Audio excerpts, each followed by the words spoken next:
face Omole. That's my name, Omole. I am a 400 level student of microbiology by way arts, and that is why I'm here. I'm in the art gallery now. My artworks are showing, and I'm going to be putting you through the meaning of artwork, the material usage, and how much I love them. Okay, so this one is titled My TJ. So TJ was my dad. That's the name I gave to him. His name is Taiwo Joshua.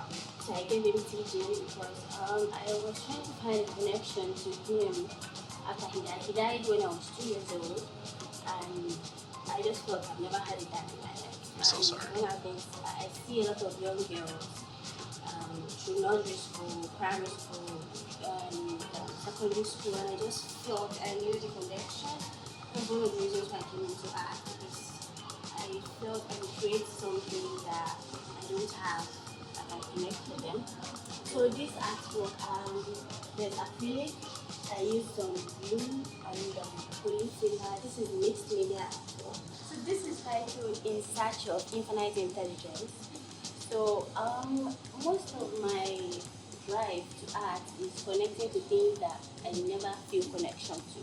So this artwork I make with acrylic, with the different colors. I made them vibrant because at the time the thought was screaming at me, right? So I was searching for infinite intelligence. There means a god, a deity, someone I could blame for everything that's happening to me in a way. But then I found out there's actually no one to blame. And what about the find them? We tend to have everything in us already.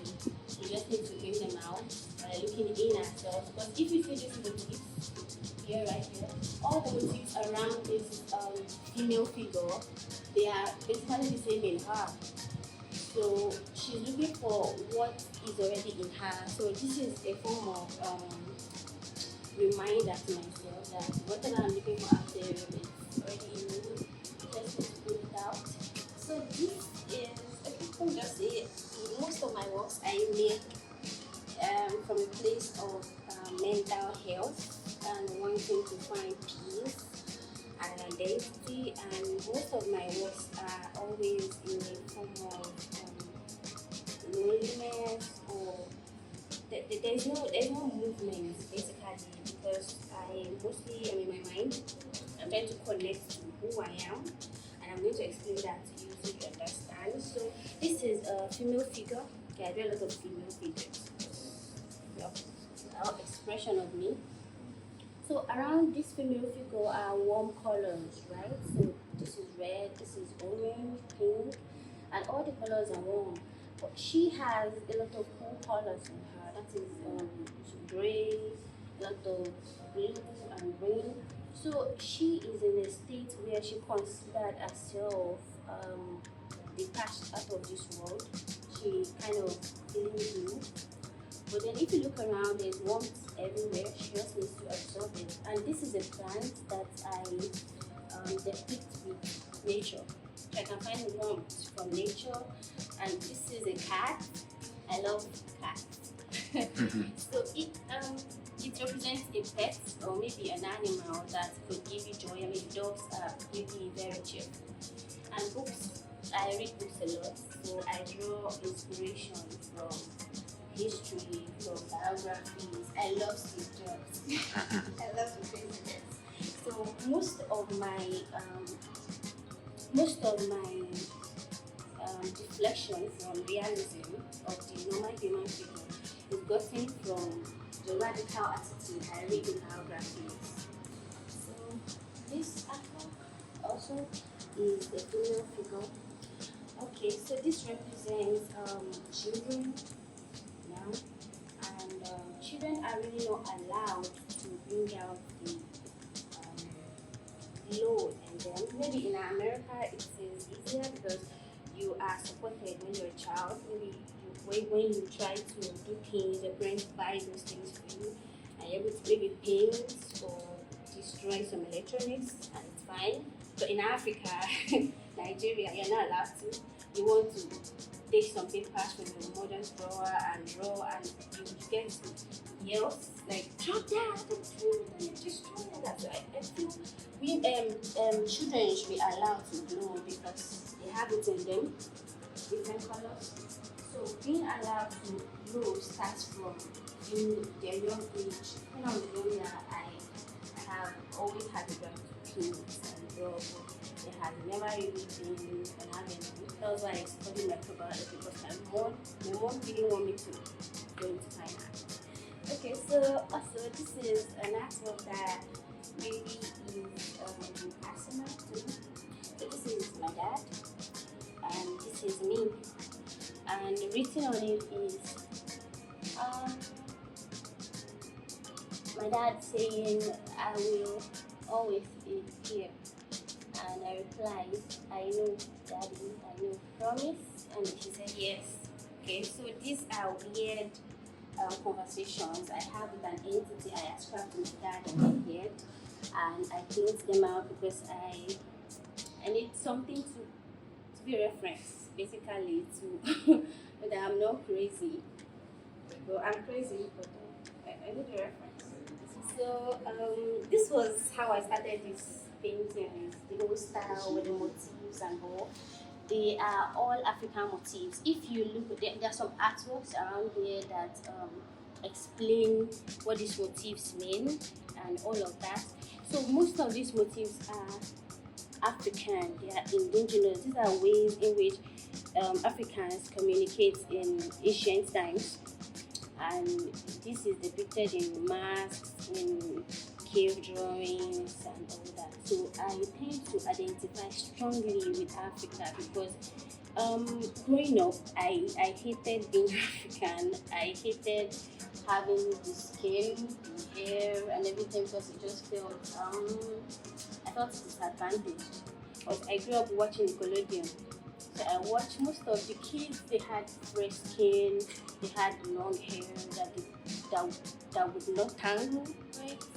So it felt that white had all the advantages and we have all the disadvantages. So when I grew up and I started thinking within my head, I discovered we are not at a disadvantage actually. Being a victim is you accepting that you are a victim. So once you decide, I'm not accepting this, I'm okay, I'm fine, I'm perfectly good. So once we start to accept that, it makes it, we tend to bring out the good in us. So this is an African woman and how blessed she is, yeah, depicted in this painting. All right, this is Dario Morgan, and I am the founder director of AnkhLave Arts Alliance, and I'm here with Faith Omole.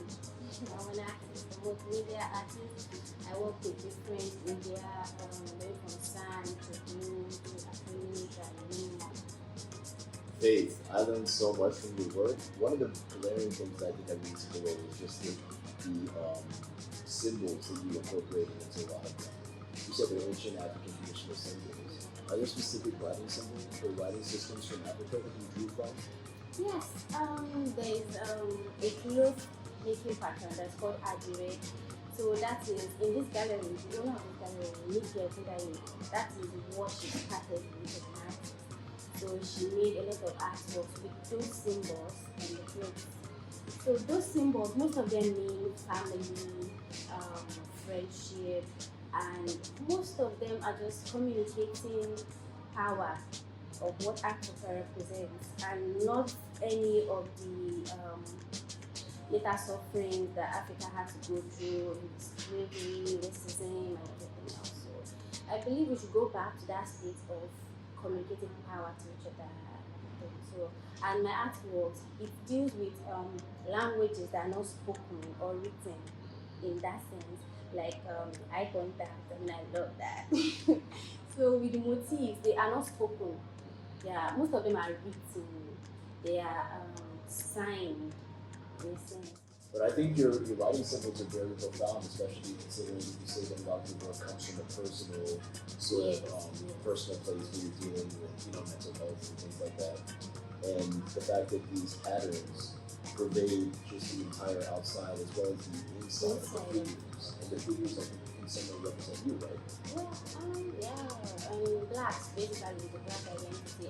You would notice that the figures, their skin color is still dark. And that figure that is in dark, that's a code. That's a photo, that's right. So every other figure, the skin is always dark. So in the midst of the figure's poses and the imagery that is so many allude to, very personal mental health things, there are also these empowering statements through these symbols that you incorporated throughout the entire piece. Yes. That combination was intended, right? Yes, it is. Look at this figure, you know, it has a lot of love, what we normally love emojis, with the round heart. So it is kind of communicating to love person. Most of it, there are two loves attached to each other.